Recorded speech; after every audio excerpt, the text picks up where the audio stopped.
Oke. Hmm. Eh, Seperti yang saya sebutkan di dalam WhatsApp group, bahwa pengolahan data GPR itu tidak hanya satu cara, ada banyak sekali cara, ada banyak sekali software yang tersedia yang bisa kalian manfaatkan, baik dari software komersil ataupun software open source. Software komersil di sini yang dimaksudkan adalah software yang berbayar ya, seperti Reflex uh, dan banyak lagi software lainnya.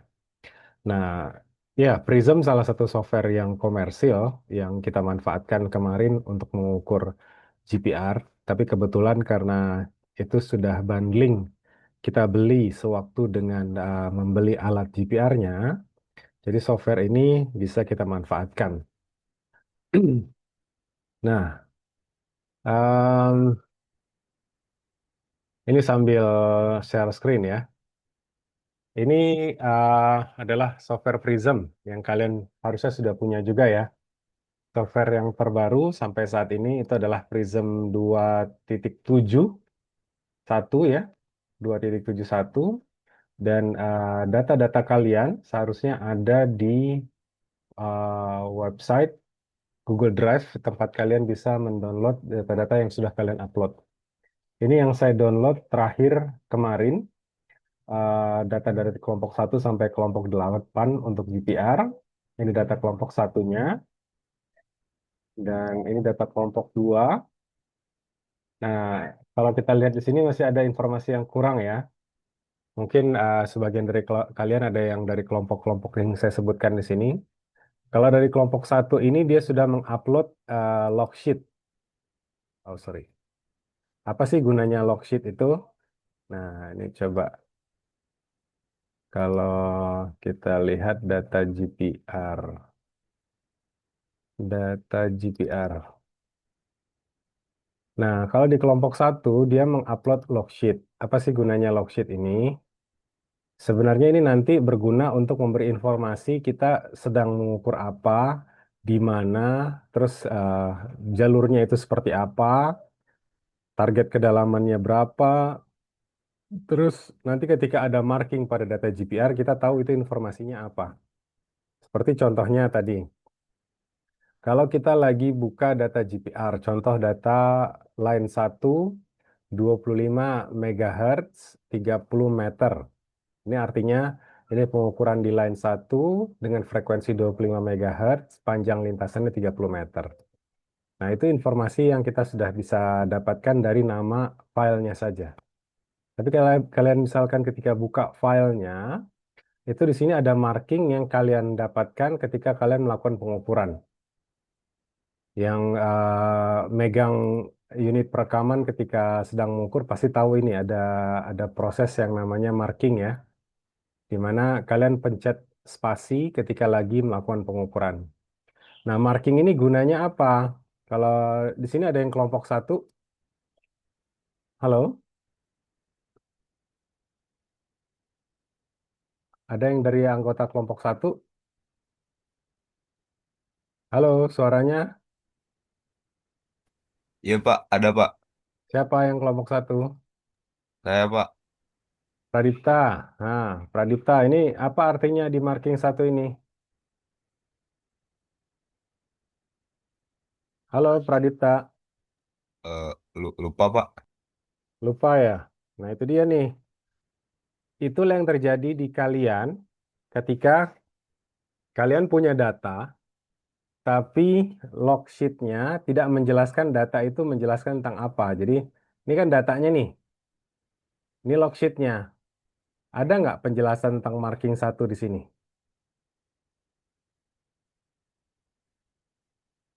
Nggak ada ya.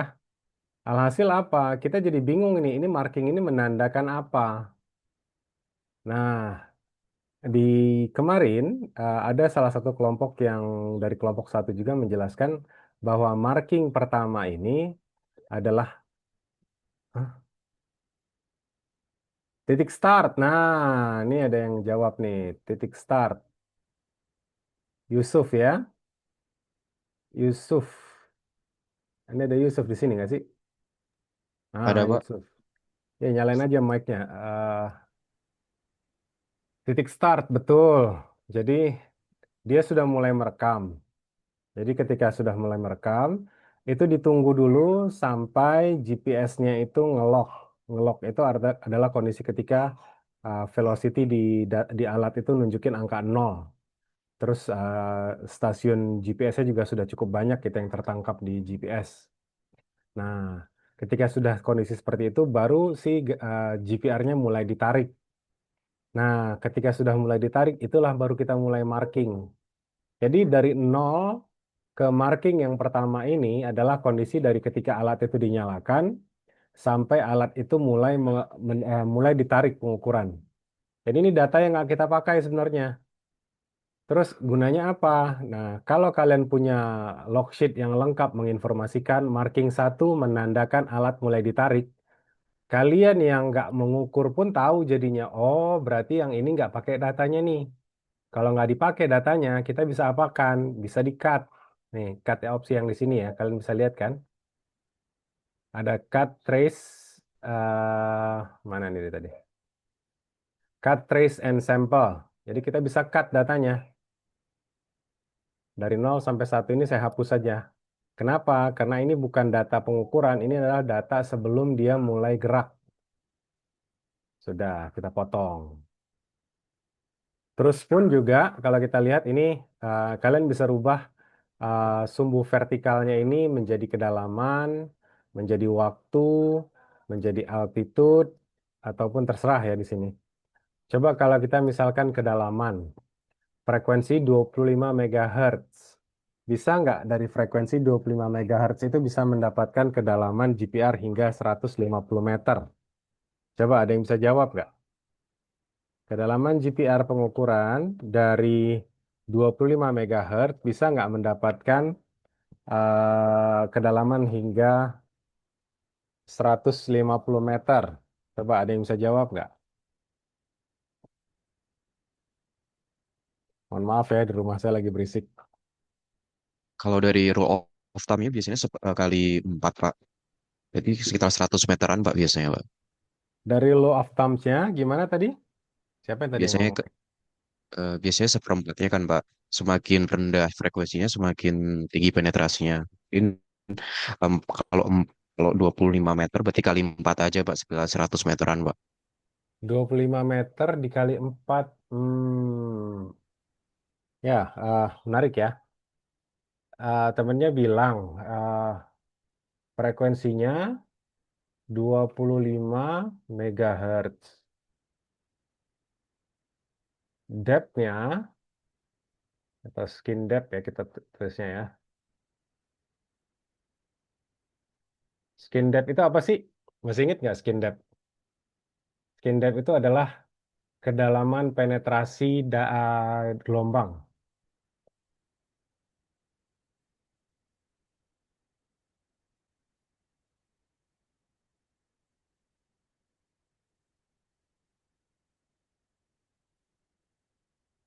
Jadi kalau kita misalkan ini permukaan, misalkan ini permukaan, kalian bisa lihat coret-coret saya nggak? Bisa, Bisa, Pak. Pak. Bisa ya. Misalkan ini permukaan, gelombang itu ketika di permukaan itu dia masih cukup besar gelombangnya. Makin lama dia teratenuasi, teratenuasi sampai hilang gitu. Nah, dari permukaan sampai sinyalnya itu masih ada amplitudonya, ini kita sebut sebagai skin depth ya. Ini kita sebut sebagai skin depth. Skin depth itu punya persamaan bagaimana? Masih ingat gak?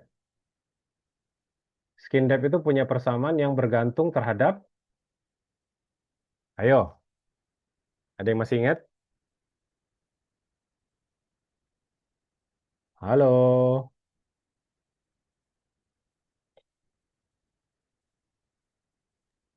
Frekuensi ya, Pak. frekuensi. Gimana persamaannya frekuensinya, Vincent? Kalau seingat saya dulu ada konstanta dulu ya, Pak, 500 berapa gitu. Kalau nggak salah. Iya, Terus standar saya dari. lupa apa. Ah, ini saya pakainya mendekati ya, bukan sama dengan. Kalau mendekati ini yang konstanta-konstantanya bisa dianggap nilai tetap gitu yang nggak perlu dimasukkan dalam persamaan. Tapi intinya dia bergantung pada dua variabel, frekuensi dan konduktivitas. Frekuensi dan konduktivitas. Tapi konduktivitas di sini juga variabel yang kita masih belum ketahui sebenarnya. Bisa kita ketahui dari kondisi geologi lingkungan pengukuran kita.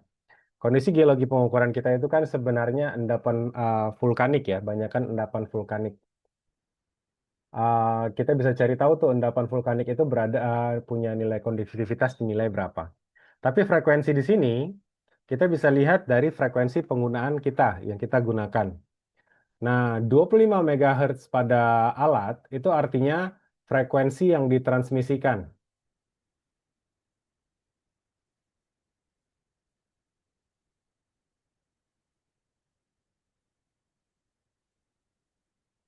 Frekuensi yang ditransmisikan dari transmitter. Jadi kalau kita punya alat GPR itu, alat GPR yang kayak kapal itu, kalian masih ingat pasti ya. Alat GPR yang kayak kapal itu kan dia punya dua antena tuh. Nah, di sini antena, saya lupa antena transmitternya apa yang receivernya, pokoknya dia kepisah gitu.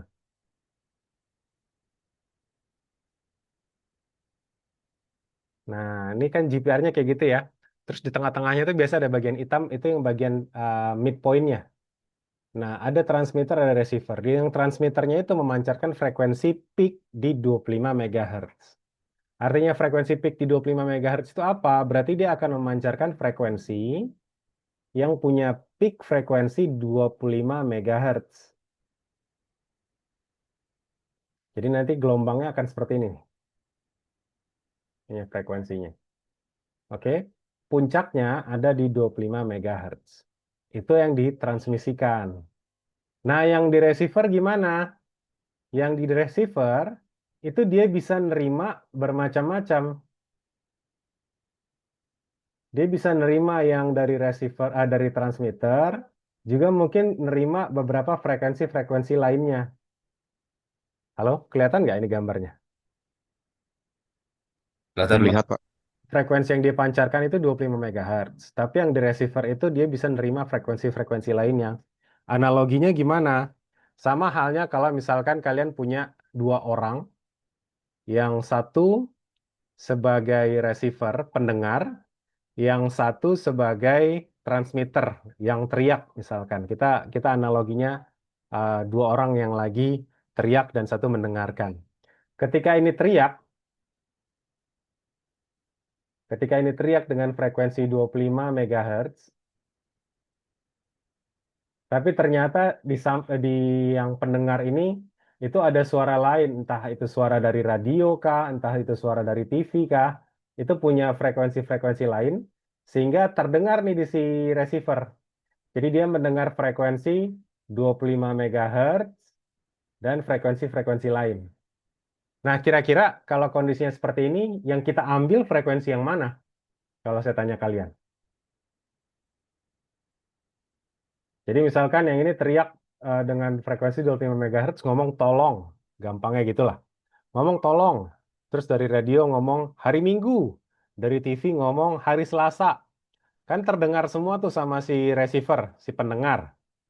Kira-kira si pendengar ini untuk mendapatkan informasi yang lengkap dari si yang teriak, gimana caranya? Dia menginklusi atau memotong frekuensi yang dibutuhkan saja. Kalau si radio sama TV itu mungkin di frekuensi 100 dan 50, agar saya cuma bisa mendengar ngomongan tolong dari si yang teriak, saya potong aja frekuensinya di frekuensi yang teriak, yaitu frekuensi 25 MHz. Sama halnya nih, ketika kalian punya GPR. GPR itu yang dipancarkan dari transmitter itu di 25 MHz peak frekuensinya. Yang di receiver dia bisa menerima berbagai macam. Tapi karena kita pengen ngedenger apa yang dipancarkan sama transmitter ke bawah permukaan sampai diterima, itu berarti kita kita potong band frekuensi kita itu di sini. Yang selebihnya gimana, Pak? Yang selebihnya itu kita anggap noise. Itu bukan nilai, bukan frekuensi yang kita harapkan dari data. Oke? Kebayang nggak maksud saya di sini? Kalian dengerin nggak sih? Iya Oke, Pak, kebayang Pak. kebayang Kebayang, ya. Pak. Coba saya tes. Indahno Sutanto. Ayo coba nyalain mic-nya Indahno. Iya, Pak. Ya, apa tadi yang saya jelasin? Coba dipersingkat apa yang saya jelaskan. Jadi yang pertama itu yang dari yang satu garis mark satu tadi itu menjelaskan kalau itu buat nilai startnya GPR-nya. Mm-mm. Kemudian yang ini di mana 25 MHz itu adalah peaknya atau puncaknya dan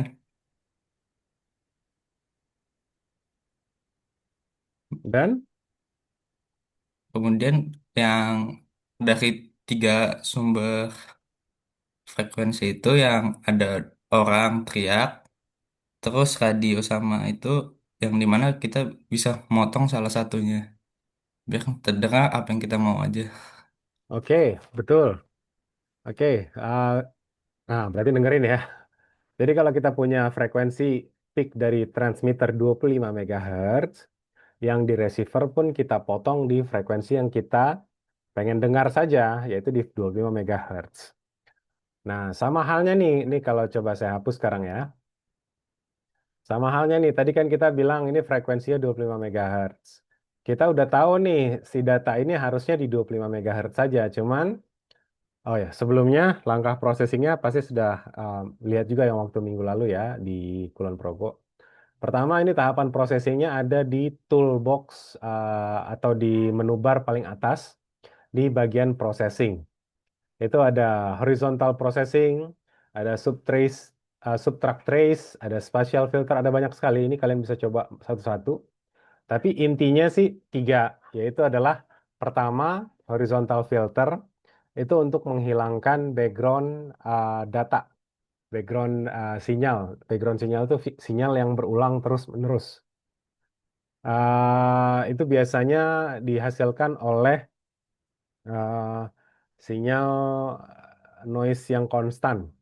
Nah, itu kalian bisa terapkan background removal itu di bagian yang kalian inginkan saja.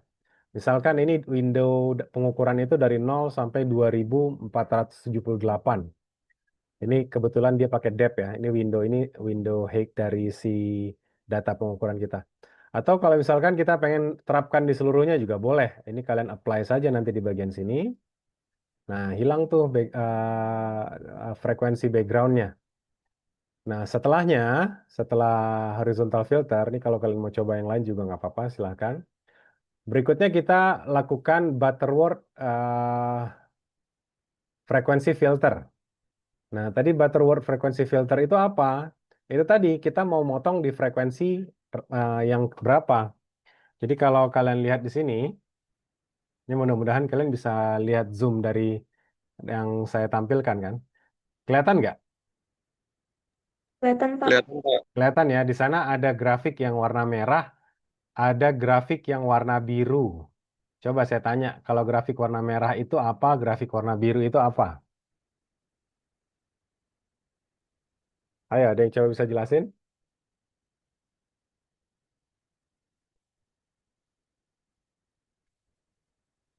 Ayo, nyalain aja mic-nya.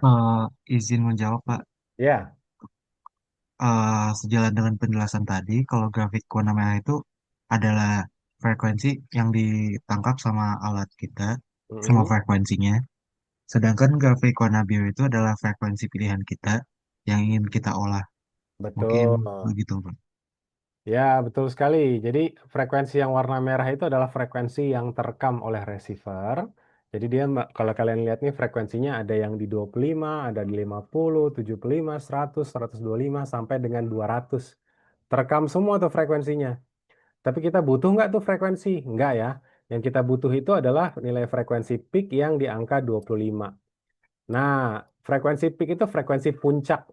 Bukan berarti kita benar-benar motong di 25 doang ya.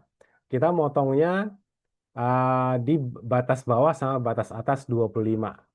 Selama dia masih bentuk peak seperti ini, itu bisa kita potong. Ini contoh saya. Nah, Ada aturan bakunya nggak Pak? Kita motongnya berapa? Ini kan saya motongnya dari 10 MHz sampai dengan 37 MHz. Nanti ini peaknya sebenarnya bukan di 25, ini peaknya malah di 20 mungkin atau di 18. Nah, itu nggak apa-apa. Ini tergantung dari interpreter. Jadi ini tergantung dari interpreter, tergantung dari kalian. Ini kalian mau masukin ke yang mana. Contoh saya mau ngambil yang ini ya. Kalau sudah saya ambil, ini peak frekuensi yang mau saya ambil. Kita klik apply. Nah, ini hasilnya. Nah, kalau kalian lihat datanya nih sekarang, data yang menunjukkan variasi data GPR lebih condong untuk kedalaman 0 sampai 25 mungkin. Ini tergantung gainnya ya. Kalau kita atur gainnya, gain itu menguatkan sinyal.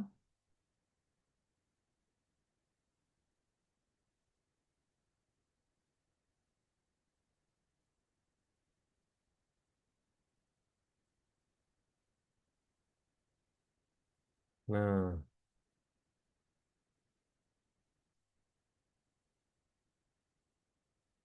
kira-kira kalau yang dari 25 ke bawah, ini masih refleks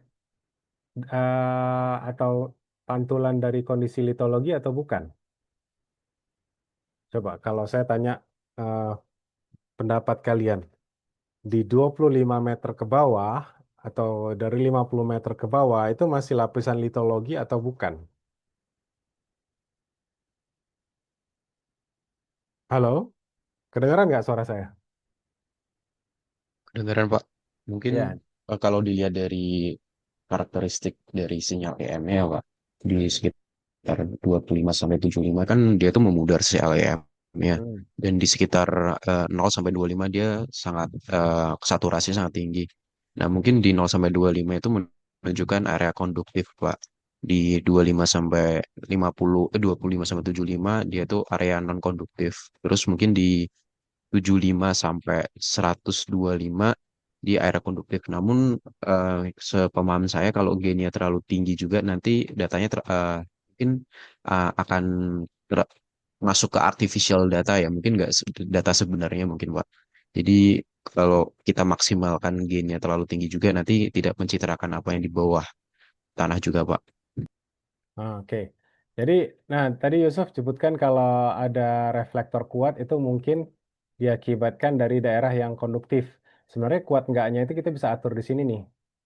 Lebih tepatnya lagi nanti kalau misalkan kita buat dia kuat seperti ini, contoh, ini kita kuatkan kan ya. Jadi dia kalau biru-biru banget, merah-merah banget. Tapi yang membedakan sebenarnya dia reflektor kuat atau enggak, di lapisan yang sama ini, kalau kita misalkan lihat ada yang terang, maksudnya di sini kan lebih pekat ini warna merah sama birunya, sama yang di sini lebih pudar. Ini kelihatan nggak sih maksud saya? Coba ya, ini saya pakai tanda deh. Nah, ini lebih pekat, ini pekat, yang ini lebih pudar. Walaupun saya pakai gain yang sama di sini nih, pakai gain yang sama. Saya kuatkan ini dari sini sampai sini itu penguatannya sama, tapi di sini tambah pekat, yang ini pudar. Nah, itu baru bisa kita bedakan. Ini mungkin lebih konduktif dibandingkan dengan yang di sini. Ini lebih konduktif. eh, Satu, ini dua. Ini lebih konduktif dibandingkan dengan yang satunya gitu. Itu bisa kita anggap seperti itu. Terus kalau kita lihat di sini dari kedalaman eh, mungkin lebih tepatnya di kedalaman ini 50 pun ini juga bisa kita kuatkan sinyalnya kalau kita mau. Kita lihat. Ini bisa kita kuatkan sinyalnya kalau kita mau. Dan pun kalian bisa tambahkan di sini. Oh, tinggal klik 2 kali kalian bisa tambahkan sinyal. Nah, di 50 ke bawah ini masih mungkin kita anggap sebagai litologi karena dia masih bentukannya acak karena di bawah tanah itu nggak mungkin seragam. Nah, di 75 ke bawah nih kalau kalian lihat bentukannya seragam kan ya. Bentukannya seragam seperti ibaratnya kertas HVS yang ditumpuk rapi. Nah, kondisi geologi nggak ada yang seperti itu. Kondisi geologi di bawah permukaan tidak ada yang rapi seperti halnya kertas HVS yang ditumpuk rapi. Nah, terus kenapa dong Pak ada muncul lapisan yang bentukannya seperti ini? Diperkirakan atau diinterpretasikan mungkin ini adalah multiple. Multiple itu apa? Multiple itu adalah gelombang yang berulang, terpantul berulang-ulang. Jadi ketika gelombang itu ditransmisikan, gelombang itu bisa terpantul oleh sifat litologi yang ada di bawah permukaan, juga bisa terpantul oleh medium-medium konduktor. Nah, medium konduktor itu akan berpantul berulang-ulang sehingga menyebabkan lapisannya itu homogen seperti ini. Jadi, seorang interpreter itu tugasnya untuk menjustifikasi ini beneran lapisan atau bukan. Nah, itu kalian tuh nanti tugasnya. Kalau ini menurut pendapat saya ini bukan lagi lapisan ini di 75 ke bawah. Bukan lagi lapisan ini melainkan adalah multiple. Terus gimana Pak? Ya kita hilangkan karena ini bukan data. Ini bukan data. Ini bukan data. Yang data itu ini mungkin. Nah, ini data nih sekarang kemungkinan. Ini kalian bisa atur gainnya. Sekali lagi ini pengaturan gain ini tergantung dari interpreter. Mana yang mau di-highlight sekarang?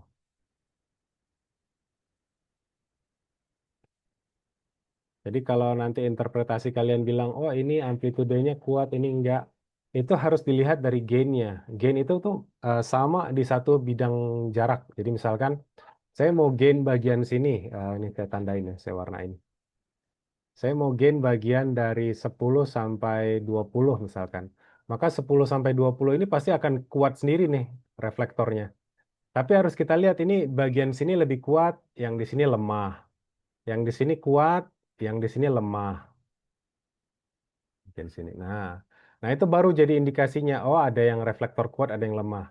Tapi jangan bandingkan dia sama yang di bawahnya. Kalau dia misalkan yang ini dengan yang di sini, saya bilang oh ini lebih kuat dibandingnya ini. Tergantung sama gain kita.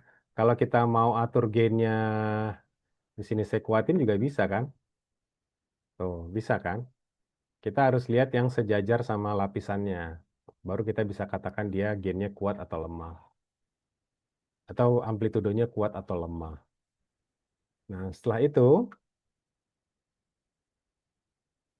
tadi ya, langkahnya cuman 3 sebenarnya. Background removal, butterworth filter. Ini kalian bisa pakai butterworth, bisa DeWo, bisa notch filter, bisa Ormsby, sama aja. Ini intinya cuma membatasi frekuensi yang kalian targetkan. Kalau Ormsby filter ini kita punya batas bawah dan batas atas. Batas bawah frekuensi, batas atas frekuensi. Kalau tadi kan yang Butterworth itu, sorry, kalau yang Butterworth itu, mana tadi ya? Butterworth itu cuma ada batas kiri kanan dari frekuensinya. Batas kirinya di 10 sama 37. Kalau kalian pakai DeWo, ini eh, ini pakai batasan frekuensi dari antena. Nah, ini juga boleh juga nih. Ini kebetulan angka 25 mana ya? Nah, Python 25 MHz. Bisa juga, ataupun tadi notch filter. Ini batas frekuensinya kebalik sama frekuensi dari si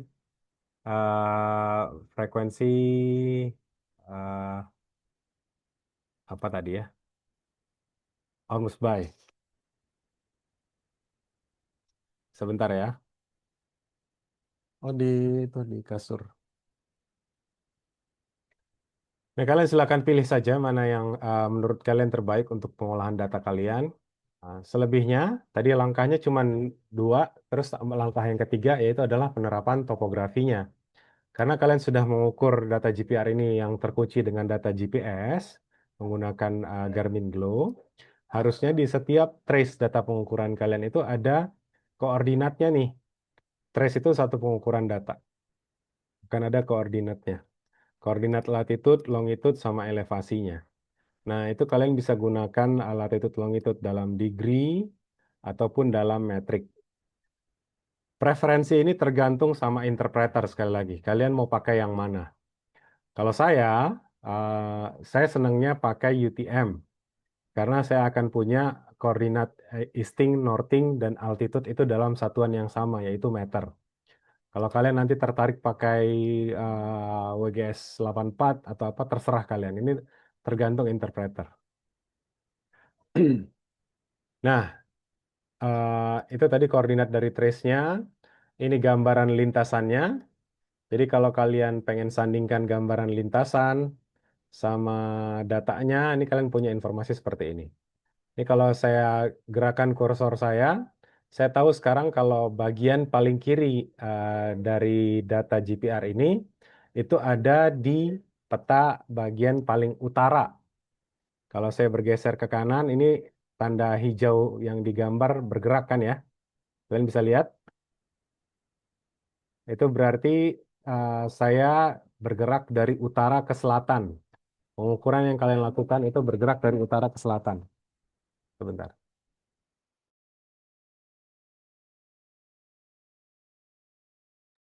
Bergerak dari utara ke selatan. Terus kalau dari sini pun kalian sudah bisa misalkan ada suatu anomali yang kalian lihat menarik. Kalau misalkan kita lihat di sini ada anomali kemenurusan yang arahnya mengarah ke utara. Taunya dari mana, Pak? Ini kalau kalian lihat ada reflektor kuat, ada reflektor kuat yang mengarah ke utara, tapi dia condong ke bawah nih. Ini dia ya, condong ke bawah. Nah, kelihatan ya. Coba saya ulang lagi deh, pakai warna kuning kali ya. Nah, ini nih. Nah, ada reflektor kuat yang mengarah ke utara. Nah, terus kemiringannya seperti apa? Bidangnya seperti apa? Atau misalkan ada suatu anomali kuat di bagian sini saja, contoh ini anomali kuat. Padahal di lapisan yang sama, yang gunakan gain yang sama, di tempat lain anomalinya lemah. Ini anomali apa ini? Nah, ini kalau kita eh, kalian klik di lokasi tersebut, kalian juga bisa langsung lihat di Google Maps keberadaan dari titik itu ada di mana.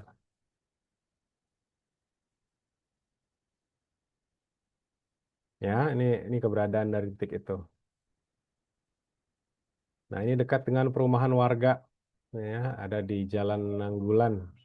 Ini dekat dengan rumah warga. Itu ada apa di sana? Kalian bisa interpretasikan sendiri.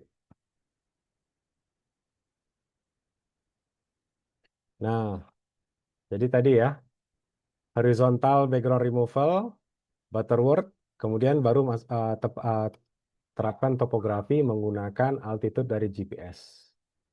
Nah, ini dah penampangnya nih, yang sudah diterapkan sama GPS. Kenapa datar? Ya, karena mungkin pengukuran kalian dilakukan di tempat yang datar. Terus, ini data yang tidak terpakai dihapus saja.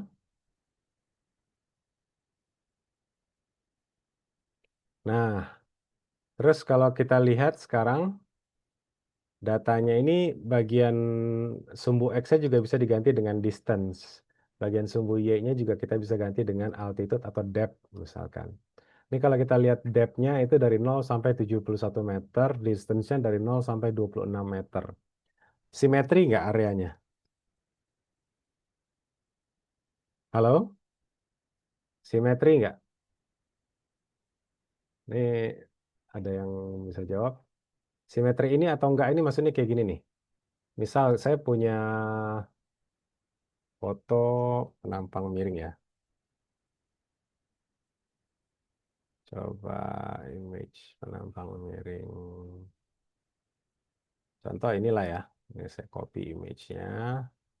Saya buka di PowerPoint. Contoh ini saya pakai contoh saja.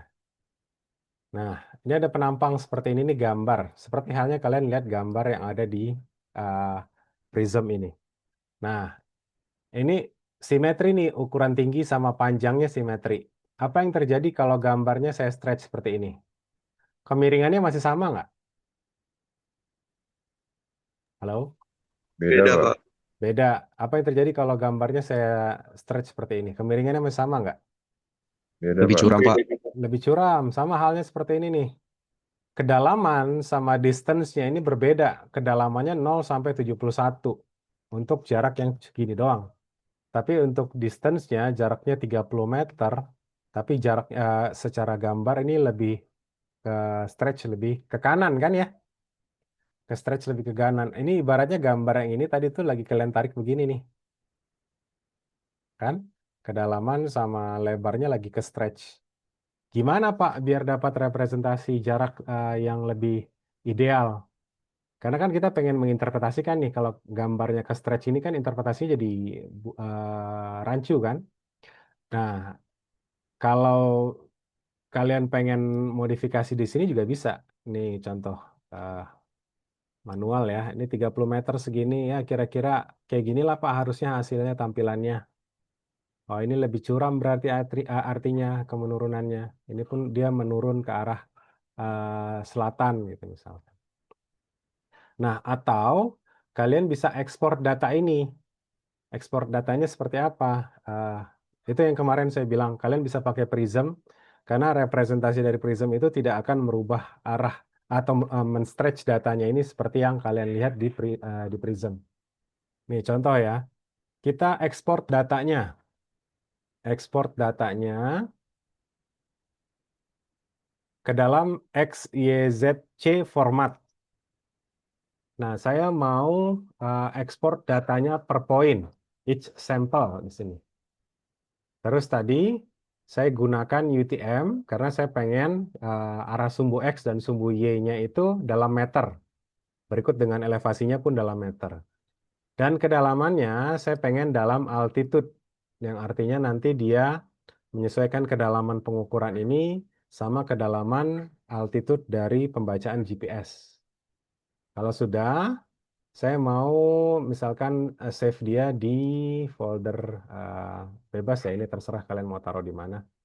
Biar gampang saya taruh di desktop saja. Bentar.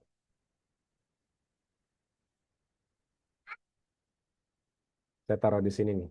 Line 1 25 MHz, 30 meter eh, proses. Nah, data source-nya data yang sudah diproses ya pilihannya, proses data. Terus kalau sudah, kalian tinggal klik apply. Nah, file itu akan tersimpan di tempat yang kalian simpan di sini nih. Oke. Nah, kemudian pakai Notepad, saya pakainya Notepad++. Kalian pasti harusnya juga sudah pakai ini. Kalian akan lihat nih informasi setiap koordinat X, Y, Z yang mengandung value dari amplitudo si data kalian. Jadi setiap titik di sini itu direpresentasikan sama data yang ada di sini. Oke, setiap titik di sini. Jadi contohnya titik ini itu punya nilai keberadaan latitude, longitude sama altitude sama amplitudenya berapa? 410. Misalkan titik di sini amplitudenya -4. Ini semua titik yang ada di sini itu dijadikan data dalam bentuk seperti ini, data ASCII. Nah, ketika saya mau import dia ke dalam ParaView itu yang tadi saya bilang untuk menampilkan modelnya itu dalam 3D untuk mudah diinterpretasikan. Itu biasanya kita formatting dulu data yang kita ekspor tadi ke dalam format yang bisa diimport ke dalam ParaView.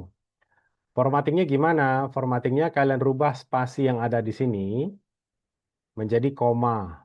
Jadi saya biasanya saya blok spasinya, terus saya replace dengan koma.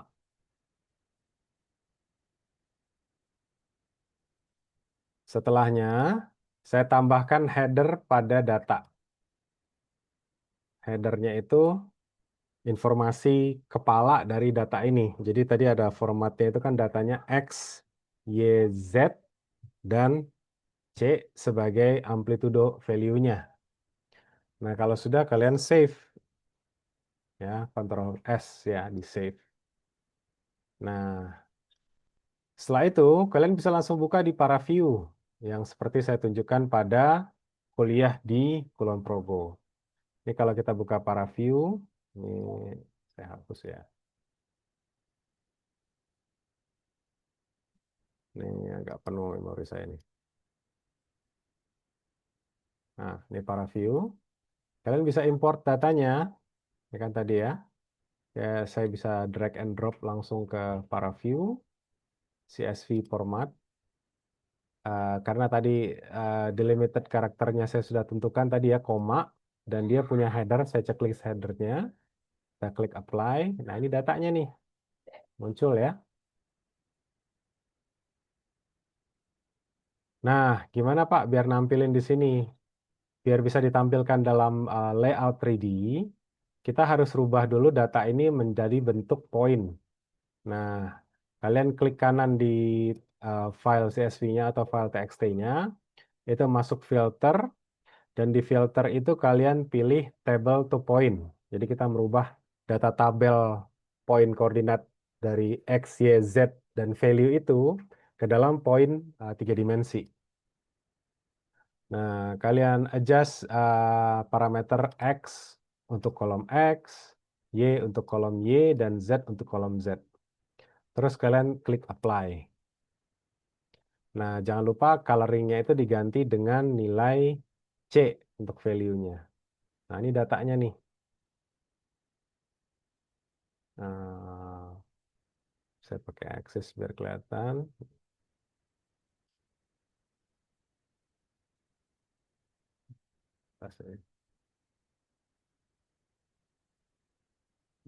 Nah, ini dia nih data yang kalian punya sekarang.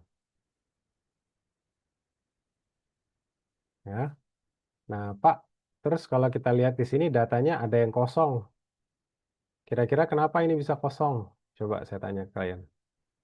Ini ada yang ada trace-nya, ada yang nggak ada trace-nya. Coba, kira-kira kenapa ini ada data yang kosong, ada yang terisi, ada yang datanya, ada yang nggak.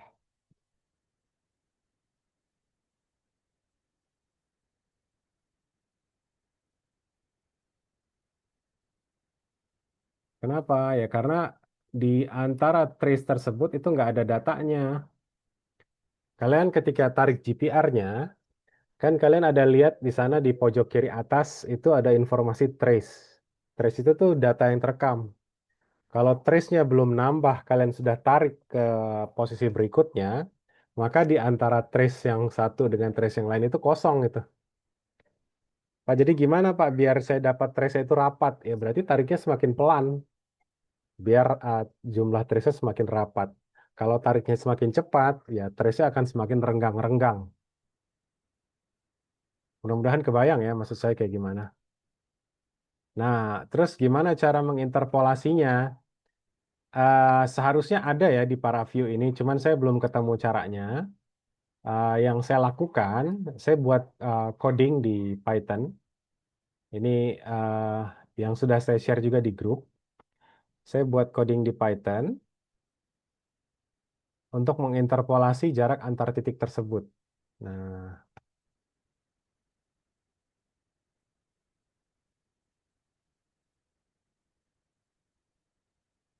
kalau nggak salah interpolate GPR. Nah, kalian tinggal ganti file datanya di sini. Jadi, tadi kan saya taruhnya di desktop sini ya, di desktop. Saya tinggal ganti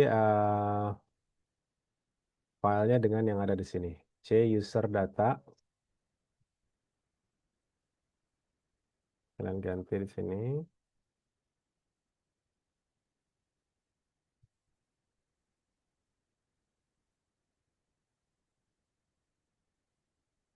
Hah, C user. Oh ya, jangan lupa ini tandanya begini ya, tanda stripnya terbalik.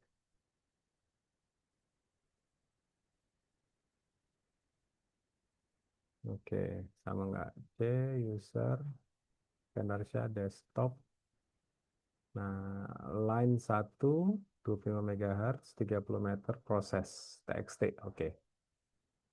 Nah, kalau sudah nanti output datanya bisa jadi ini dituliskan dalam Friends 1 VTU atau Fans 1 apa contohnya ya, Fans 1 kelompok 1 bisa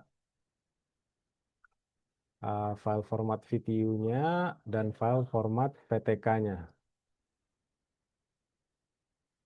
Nah, kalau sudah kalian tinggal running. Sorry. Kalau sudah tinggal di running di Python. Nah, saya pakai virtual environment ya. Ini harusnya diaktifin dulu virtual environment-nya. Kalau nggak dia nggak mau jalan biasanya. Oh, bisa. Coba diulang dulu.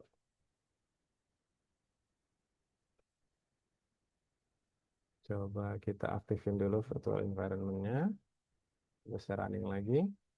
Kalau kalian running, seharusnya nanti akan muncul window pop-up seperti ini. Yang nunjukin fence diagramnya itu yang sudah di-generate. Ini QC-nya seperti ini tampilannya. Ini berdasarkan depth yang dari altitude itu. Terus kalau sudah dia akan informasi seperti ini nih. VTU dan VTK-nya successfully written. Yang tadi kita namain fansfix 1K1 kan ya. Itu akan ada di folder tempat kalian menyimpan script tadi. Jadi kalau kita buka file explorer-nya. Nah, ini dia yang tadi. Yang dalam format VTK atau VTU. Nah, kalian bisa pakai dua-duanya atau salah satunya. Saya contoh ambil yang VTK-nya. Saya ambil, saya pindahkan lagi ke ParaView. Ini kalian tinggal klik apply. Yang tabel to point-nya dihapus. Ini sudah yang dalam interpolasi. Jadi kita lebih kelihatan ini mana yang lagi kita pengen interpretasi. Nah, ini lebih real kondisinya. Jadi jaraknya 30 meter tapi kedalamannya sampai berapa tadi? 60 meter ya. 60-70 meter. Nah, ini lapisannya lebih tidak mengalami stretching dibandingkan dengan kalian lihat di sini. Karena ini kalau kita stretching seperti ini dia berubah-ubah nih kemiringannya. Begitu. Ya, kalau kalian punya data topografi bisa kalian masukkan dan lain-lain. Ada yang mau ditanyakan sampai sini? Pak, di sini mau tanya Pak, Ya. perihal tadi waktu kita gaining sebenarnya Pak. Nah, Mm-mm. kalau gainingnya itu nggak merata di satu, mungkin yang di Prism itu kan Pak, karena Hmm. ada beberapa gaining itu eh, kalau gain kita ke atas, terus gain ke bawah itu berbeda, itu kan reflektornya itu warna dari reflektornya kan beda-beda Pak. Mm-mm. Bagaimana kita menggainingnya itu biar satu parameter sama katakanlah kita gaining di angka 30 atau 40 biar itu kita ngelihat bahwa ini tuh yang konduktif ini yang enggak. Kalau gainingnya tiba-tiba kita ada yang tinggi sama yang enggak itu kan sama aja kita eh, berbeda juga kan Pak. Cuma nih di sekitar 45 atau 30 kan kita gaining banget nih. Pasti kan Mm-mm. dia lebih warnanya lebih pekat juga. Tapi kalau yang ke bawah kita nggak gaining juga kita nanti asumsinya di situ bukan area konduktif, Pak. Bagaimana kita fair gainingnya itu biar kita lihat itu sama-sama treatmentnya sama, gainingnya sama, dan itu menunjukkan bahwa itu konduktif atau yang enggak, Pak. Nah, pertanyaan bagus tuh. Jadi, eh gimana nih buktiinnya kalau konduktifnya itu bukan karena pengaruh gain. Jadi, tadi yang kita ketahui bahwa sinyal itu secara alami dia mengalami pelemahan. Saya ganti warna dulu. Nah, ini dia. Sinyal itu secara alami dia mengalami pelemahan. Jadi ini dari permukaan, dia secara alami dia akan mengalami pelemahan seperti ini. Faktor gain itu tuh kan nih kalau data alaminya seperti ini terhadap kedalaman, gain itu tuh dia menghasilkan nilai yang berlawanan. Jadi kita menghasilkan nilai yang berlawanan seperti ini. Ini gain. Sehingga apa? Sehingga data yang kita dapatkan nanti seperti ini.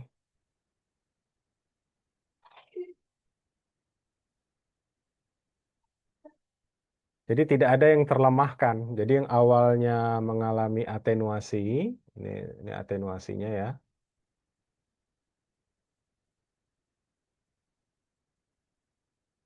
Dengan gain ini dia jadi terkuatkan lagi. Nah, sekarang pertanyaannya, Pak, terus saya tahu dia konduktif atau enggaknya gimana? Karena kan kalau ini bisa saya atur aja. Saya bisa bilang, contoh, saya bisa bilang, eh, yang di sini lemah nih Pak, kan saya tinggal atur seperti ini. Ini bukan konduktif. Yang di sini kuat Pak, ternyata bisa saya bilang konduktif. Nah, sekarang ketika kalian melihat gain ini bukan yang menentukan konduktif atau enggaknya. Yang menentukan konduktif atau enggaknya itu adalah ketika kalian gain di kedalaman tertentu, contoh ini kedalaman 40. Nah, kan ini kan gainnya kuat semua nih. Saya kasih warnaan gimana ya? Hitam deh, hitam, hitam. Nah,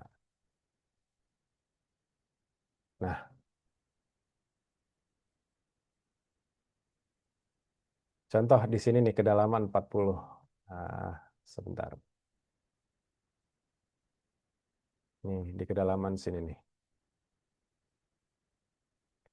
Maka kalian lihat di gain yang sama, ini kan kuat semua. Ini kan harusnya kuat semua ya. Kalian nggak boleh lihat ke atas atau ke bawah. Ini nggak boleh. Yang kita lihat itu sejajar. Nah, kalau kita lihat sejajar, yang ini kuat, yang ini lemah, gitu ngelihatnya. Jadi nggak boleh lihat ke atas atau ke bawah, tapi ngelihatnya yang sejajar dengan penguatan yang kita hasilkan. Jadi contoh yang di bawah saya lagi kuatkan nih, contoh misalkan. Yang di bawah saya kuatkan. Ini udah mentok ya. Nah, ini kelihatan kan ada yang tetap putih walaupun yang lain udah saya bikin jadi maksimum. Nah, yang jadi pertanyaan sekarang kenapa yang ini putih? Nih, mana warnanya? Kenapa yang ini ups. Ini dia. Kenapa yang ini putih? Kenapa yang ini kuat jadinya? Tapi ngelihatnya harus yang sejajar sama penguatan yang kita berikan ya. Sekali lagi kita bukan ngelihat ke atas atau ke bawah. Kalau kita ngelihat ke atas atau ke bawah itu kita bisa atur dari gain yang kita dapatkan. Tapi gain itu tuh harus kita lihat dalam satu batasan kedalaman saja. Ketangkap nggak maksud saya kayak gimana? Jadi kita nggak boleh ngelihat gain itu sebagai alat pengaturan kita yang menentukan daerah punya kontras konduktivitas kuat atau lemah itu per kedalaman berapa, tapi di kedalaman yang sama itu reflektor kuat dan lemah itu ada di mana gitu. Hmm. Terus kalau saya taruh nol semua boleh nggak Pak? Boleh, ya nggak ada sinyal yang kebaca, redup semua, kayak gitu jadinya. Berarti saya bisa bilang ini non konduktif semua dong. Bisa, itu tergantung kalian berarti.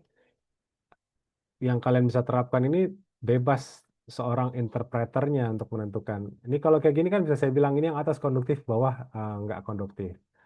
Tapi kita bukan dari sana ngelihatnya, kita ngelihatnya di kedalaman yang sama, mana yang reflektornya menunjukkan amplitudo kuat, mana yang reflektornya menunjukkan amplitudo lemah gitu. Paham nggak maksud saya? Kalau bingung. Nanti coba diskusi lagi sama asistennya kalau masih nggak paham. Tapi yang kita lihat sekarang adalah bentukan reflektornya. Ini ada bentukan reflektor yang arahnya ke bawah, ini ada yang chaotic, ini ada yang terbentuk lipatan. Nah, itu seorang interpreter yang menentukan.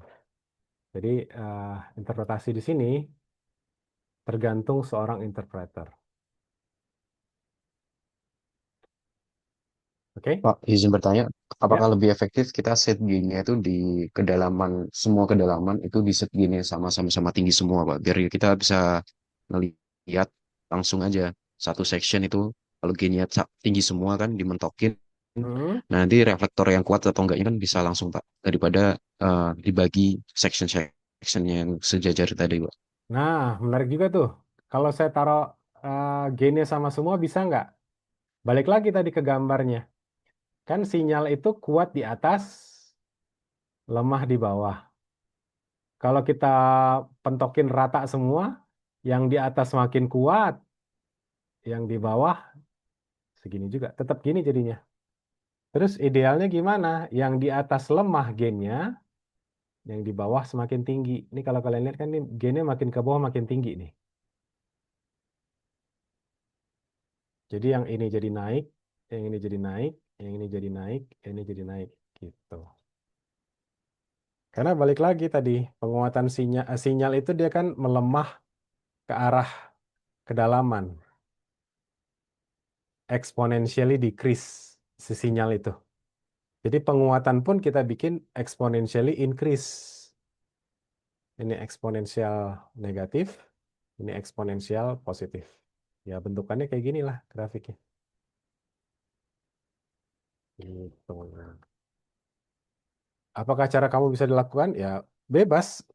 Kebebasan itu ada di interpreter. Kalian mau menentukan interpretasi kalian itu kemana. Selama itu match sama kondisi geologi, ya bebas. Sama halnya, kalian itu nggak jauh beda seperti seorang dokter yang lagi USG, seorang ibu yang pengen lihat bayi yang ada dalam perut seorang ibu itu. Kalian ngukur panjang ruas paha bayinya, kalian ngukur lingkar kepala bayinya, kira-kira bayinya mancung atau laki-laki atau perempuan. Kan itu seorang dokter tuh ketika melakukan USG itu kerjaannya seperti itu. Apakah selalu 100% benar? Enggak ya, ada juga yang udah USG objek sekecil itu yang diperkirakan laki-laki ternyata keluarnya perempuan ataupun sebaliknya, ya kan? Sama, seorang interpreter itu nggak jauh beda dari itu. Tapi sekarang objeknya beda. Kalau itu bayi, nah ini sekarang kalian bumi. Nangkap ya logikanya ya.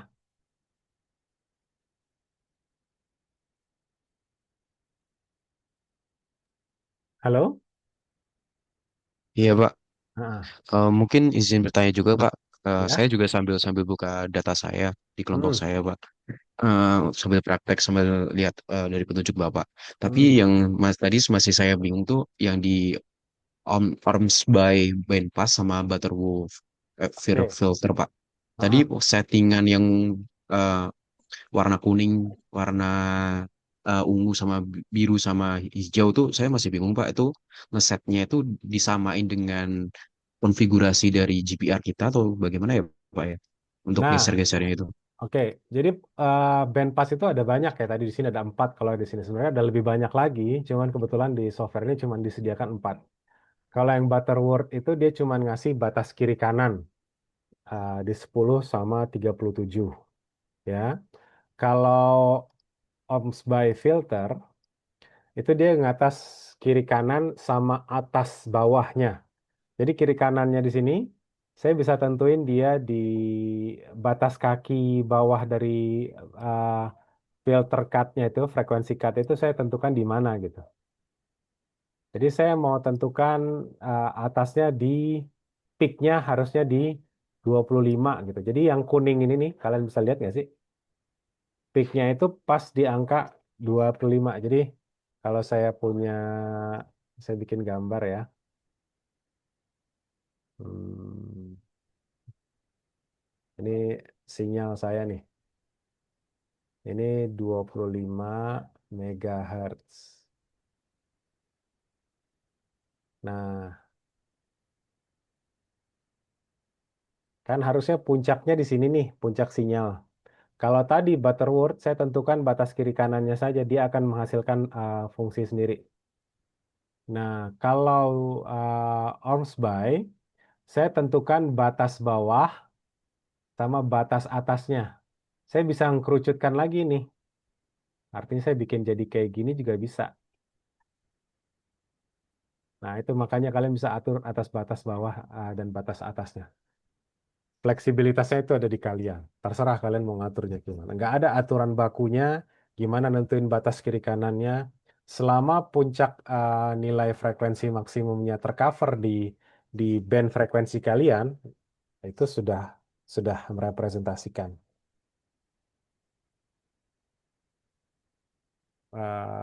bikin tambah bingung apa paham? Saya nggak tahu ya. Nah itu, Pak, kalau konteksnya itu saya 100 megahertz, Pak. Jadi nah saya harus setting agak ke kanan dikit ya, Pak. Kalau di mungkin dari Bapak kan itu 25. Cuma kalau ah, dari POV saya itu harus agak ke kanan dikit ya betul. Coba sampai saya 100. saya lihat yang ada yang 100 MHz ya, biar sama-sama kita lihat ya. Yang 100 MHz ini coba kita file open yang 100 MHz yang mana ya? Nah, ini yang 100 MHz ya. Ini masih kelompok satu ya, saya nggak tahu kelompok yang lain. Nah, ini 100 MHz-nya seperti ini. Sama tadi langkahnya, background removal, terus saya sukanya Butterworth ya, lebih gampang nggak perlu nentuin batas atas sama batas bawah. Nah, terus target kita di 100 nih. Oh, tadi kamu pakainya Orange By ya? Nah, ini kita bisa atur pakai Orange By. Ini kita hapus dulu deh, kita pakai Orange By. Orange By. Nah, kan tadi udah tahu nih dia di 100 MHz. Berarti frekuensinya kita tuh targetnya harus yang di sini nih. Ya, jadi kita geser nih. Batas kakinya itu ya saya taruh di angka eh, 75 sampai 125 atau mau lebih kecil lagi juga boleh. Terus batas atasnya saya taruh seperti ini nih, biar saya benar-benar menghasilkan puncak peak. Nah, kayak gini. Tadi siapa yang nanya ya? Yusuf ya tadi yang nanya ya? Iya, Pak. Nah, kayak gini. Nah, ini dia hasilnya. Terus pun juga kalau 100 MHz pasti harusnya dangkal ya. Ini kan dia pakai kedalamannya masih 185 ya, nggak mungkin ini ya. Ini harus kita hapus nih yang kedalaman 125-nya nih. Paling mentok 100 MHz itu tuh kayaknya cuman berapa ya, nggak tahu. 5 meter paling. Nah, terus pun ini juga masih nunjukin multiple ya. Ini multiple nih, pantulannya berulang-ulang nih. Em, topografinya coba kita aplikasikan, bentukannya seperti ini. Ini saya nggak tahu ini mana yang beneran sinyal, mana yang pantulan. Ini kan masih seperti kertas yang ditumpuk rapi ya. Nah, ini harus kita atur lagi nih frekuensinya. Bener nggak ini data yang terbaca? Hmm, nggak bisa ya. Coba kita potong dulu.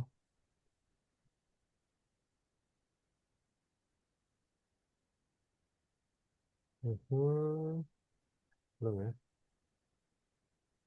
Kita potong dulu.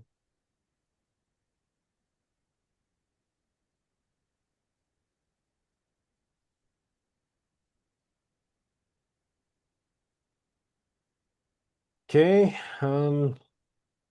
coba pakai Butterworth. Kalau Butterworth kayak gini. Kayaknya Butterworth lebih menunjukkan reflektornya daripada Outspy. Nah, kembali lagi tuh nanti tergantung dari kalian menentuinnya kayak gimana. Ini kalau Butterworth ini lebih lebih memungkinkan sebagai bentuk reflektor dari litologi di bawah permukaan dibandingkan dengan DWOW tadi. Kalau kalian pakai DWOW tadi, lihat nggak sih tadi bedanya? Mudah-mudahan kalian perhatiin ya. Kalau tadi kita pakai Ormsby kok salah DWOW. Kalau pakai Ormsby kita kan maksa maksa sinyalnya itu bentukannya seperti peak begitu. Kita maksa sinyalnya itu seperti ini. Kalau kita pakai Orms by kan ya? Apa tulisannya tadi itu? Saya lupa.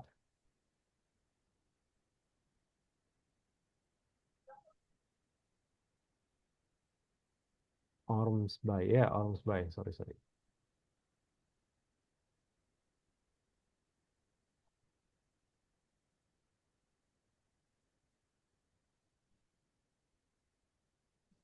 Tapi kalau kita pakai Butterworth, dia bentukannya begini nih.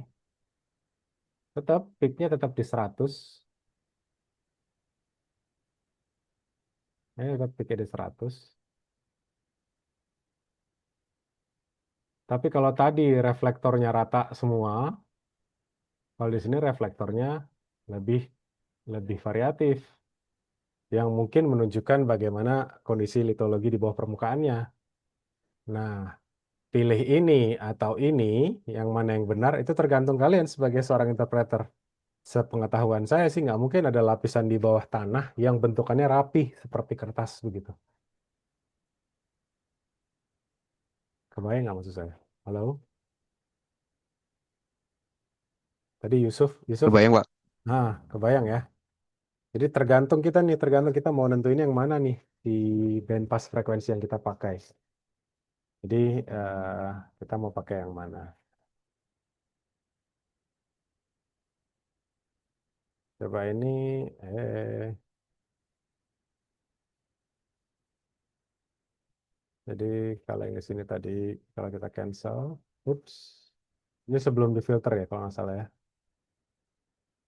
Nah ini kan ini kita tadi pakai Butterworth. Tapi kalau kita pakai arus by, kan kita maksa dia jadi gini ya, jadi peak. Kalau kita lebarin pun juga sama. Nah ini bentukannya terlalu rapi nih. Atau mungkin di sini masih kelihatan lah ya. Masih kelihatan yang di tengah-tengah di sini. Cuman yang di atas sama bawahnya ini jadi nggak representatif. Hmm. Ya, Yusuf, mudah-mudahan paham ya maksud saya ya. Ini Paham, Pak. ada susah juga ngejelasin ya. Jadi bisa pilih ini atau pilih ini. Tergantung kalian akan menginterpretasikan seperti apa. Ataupun masih banyak kayak di sini ada notch filter. Notch filter ini justru dia pisahkan dua frekuensi, frekuensi rendah dan frekuensi tinggi.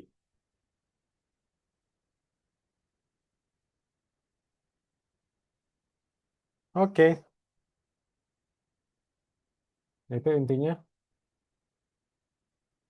Silakan diolah datanya, eh, hasilkan interpretasi yang terbaik.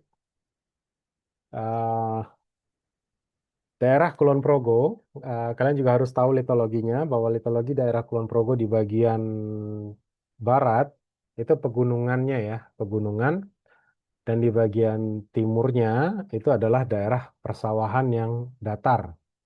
Nah, di bagian pegunungan itu, pegunungan yang di bagian barat dari Kulon Progo itu merupakan pegunungan selatan Pulau Jawa yang diperkirakan sebagai daerah intrusi. Nah, daerah itu tertutupi sama debu soil vulkanik yang relatively loose, sehingga daerah itu dikenal sebagai daerah rawan longsor.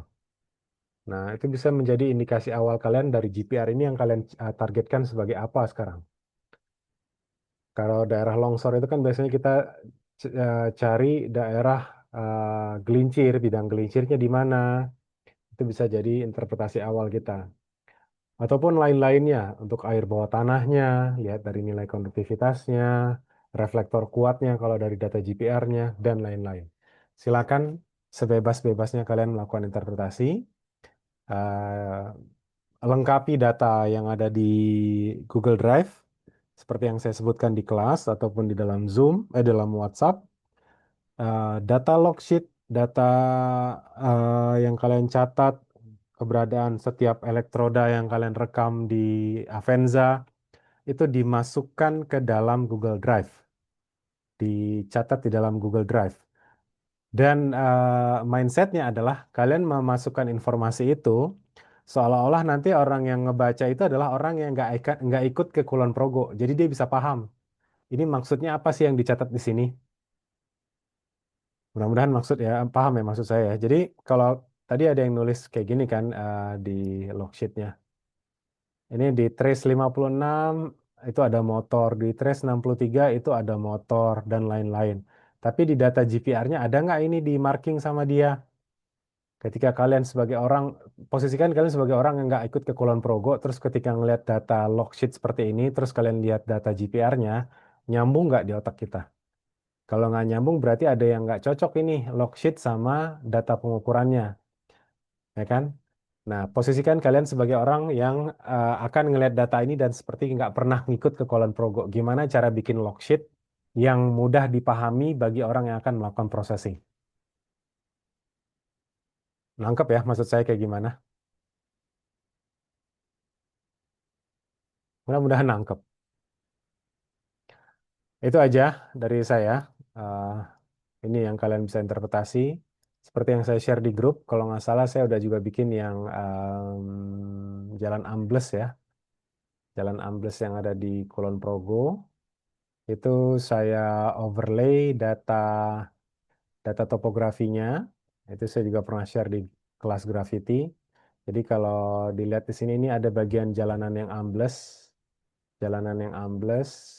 yang kalau dilihat dari color codingnya di sini warna hijau, di mana jalan yang lebih tinggi itu warnanya lebih kemerahan. Dan kalau kita lihat reflektornya di kedalaman yang sama, ini lebih kuat dia reflektornya. Tadi yang Yusuf bilang itu menunjukkan nilai konduktivitas tinggi. Yang kita curigai ini jalanan ambles ini diakibatkan oleh sungai yang ada di bagian utaranya nih. Nah, kalau kita lihat juga amblesannya itu nggak rata ya, amblesannya itu dia lebih menjajar genjang. Nah, ini kalau kita lihat dia amblesannya seperti ini.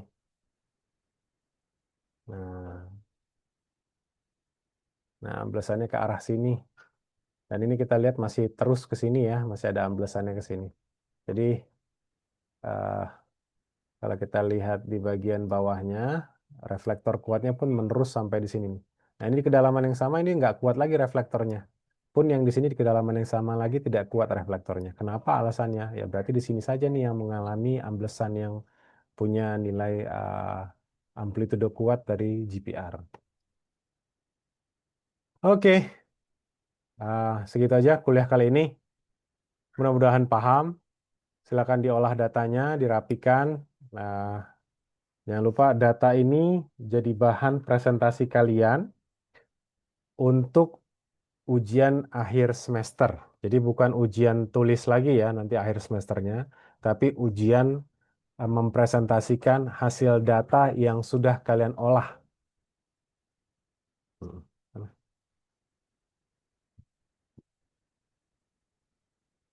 Oke, ada yang mau ditanyakan?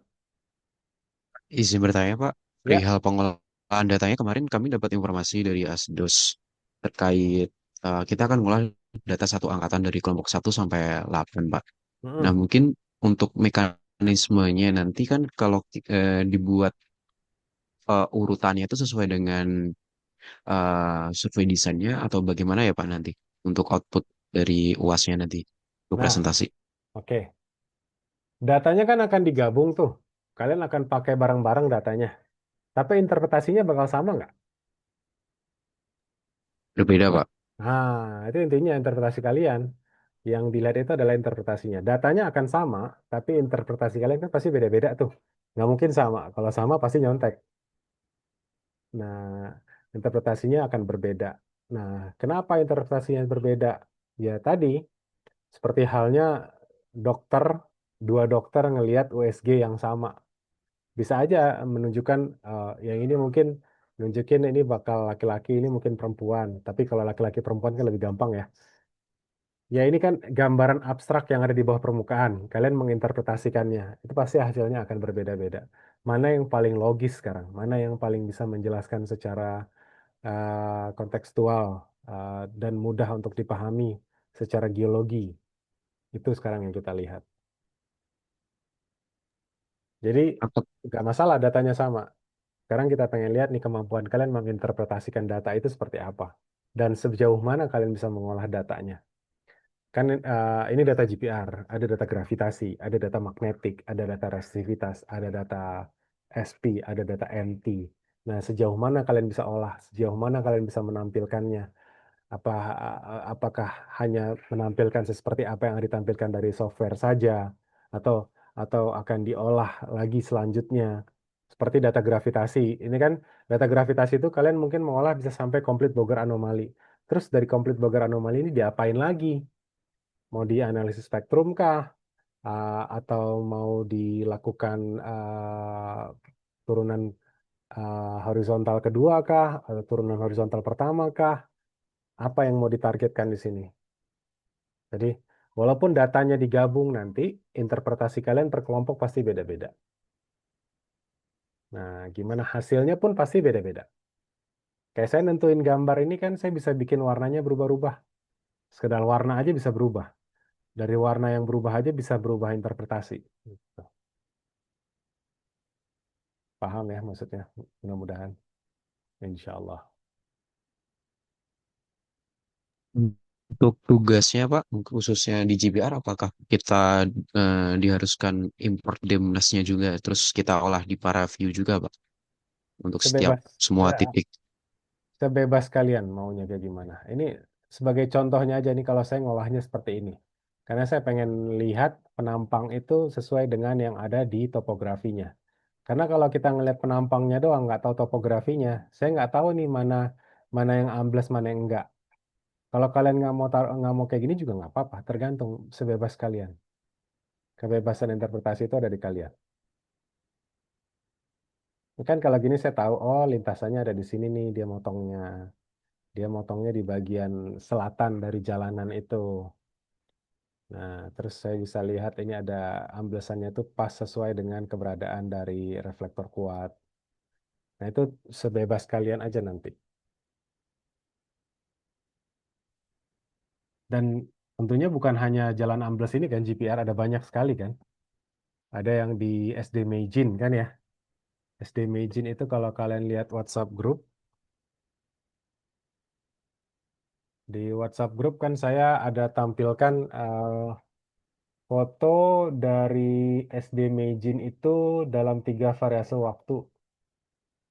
Mana ya? Bentar. Mana sih dong?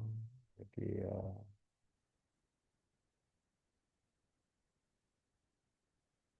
Hmm.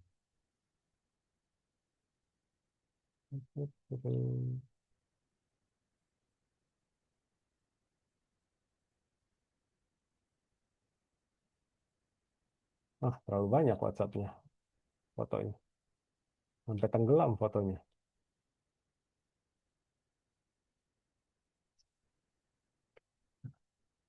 Saya cek lagi deh. Harusnya ada sih waktu itu.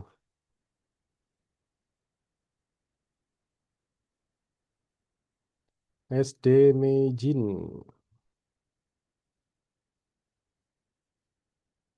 Saya ada kirimkan foto. Nah, ini dia. Saya kirim orang lagi deh.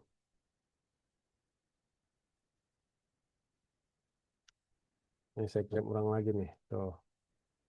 Ada yang ngukur GPR di sini nih. Nah, GPR di SD Meijin itu kan dilakukan di sekolah yang di bagian yang sama tuh. Di tahun 2015 itu masih ada Meijing sekolahnya. Di 2019 dia mulai mengalami kerusakan. Di 2023 itu SD Meijinnya dipindah, jadi tinggal tinggal tanah seperti ini aja. Nah, ketika kalian ngukur lagi kemarin di sana, itu udah ada pendopo kan dipasangnya di sini di tengah-tengahnya ini 2026 ini. Nah, itu. Nah, sekarang kenapa sih ini dipindah? Karena tanahnya geser. Gesernya ke arah mana? Bisa nggak kalian tunjukin data-data GPR kalian? Seperti itu. Halo? Baik Pak. Seperti itu. Dan banyak lagi ya. Terus ada yang juga ngukur dari Meijin ke selatan dan lain-lain. Jadi jangan hanya gunakan informasi yang terdapat dari data pengukuran kalian, tapi informasi-informasi luarnya juga dipakai. Oke? Sekian dulu kuliah pengolahan data GPR-nya. Silakan dicoba. Kita punya waktu eh, 3 atau 4 minggu lagi sebelum kalian mempresentasikan hasil dari pengolahan data kalian. Kayaknya 3 minggu lagi. Silakan diolah sebaik-baiknya. Kalau ada butuh bantuan dari asisten ataupun dosen, silakan hubungi langsung terkait pengolahan data dan apapun. Oke, sekian kuliah kali ini. Eh, ini absennya saya screenshot aja ya biar gampang. Ini udah semua kan ya? Saya screenshot ya.